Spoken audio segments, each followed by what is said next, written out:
in the year, we talked about limit feeding cattle. And Dave, you've developed a system for total mixed rations. Can you kind of walk us through the specifics of it?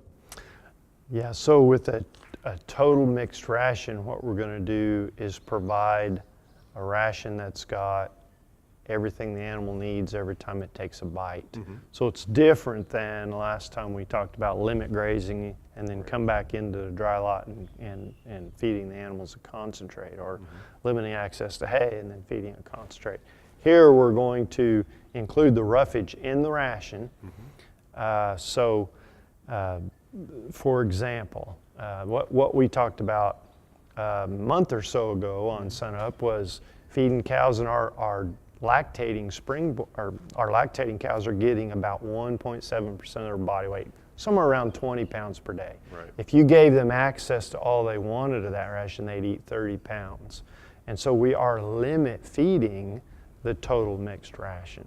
And by doing so, this has a big portion of concentrate. In fact, it's about 60% corn and distillers grains and other minerals and so on. The other, about a third of it is ground hay or chopped hay.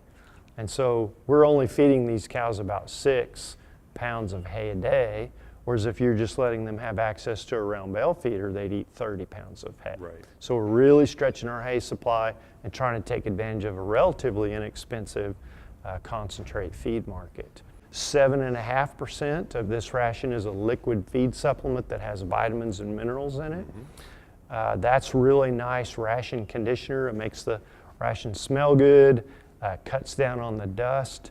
So what we actually learned from our dairy farm is that right before we feed this, and it would be about 90% dry matter, only about 10% moisture, we pull up to the water hydrant with a little tractor and mixer wagon, and we add 30 to 35% more weight as water. And when that comes out of the feed wagon, it is not dusty. You know, the cattle cannot sort it. Right. They learn to toss their head and sort the grain to the bottom and eat it first. Well, with that much moisture in it, they really eliminates their opportunity to do that. So those are some of the specifics we have. That's just an example of a ration we're using right now. You know, we just encourage people to work with a nutritionist because here we're using dried distillers grains, corn, liquid supplement, and so on. Somebody else might have access to whole cottonseed, and it would be a beautiful addition to a ration like this. Other people might have access to inexpensive soybean hulls. And so you can come up with lots of different combinations that would work. You can't just start that 60% concentrate diet and limit their intake to 2% of their body weight overnight. You'd have some digestive upset problems if you did that. Probably with a concentrate diet like this and only giving the animals a portion of what they like to consume, it'd be maybe better to feed them twice a day. But to cut down on our labor, we've been able to get by and have had no problems just feeding them once a day in the morning.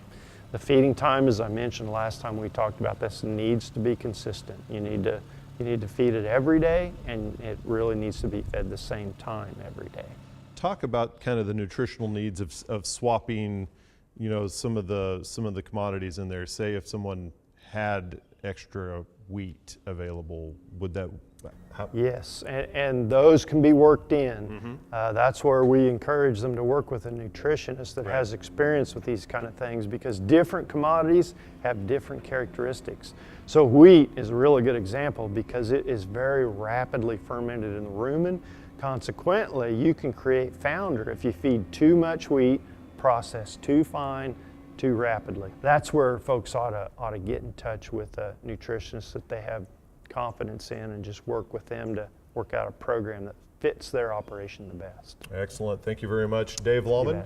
And for more information on that, go to our website, sunup.okstate.edu.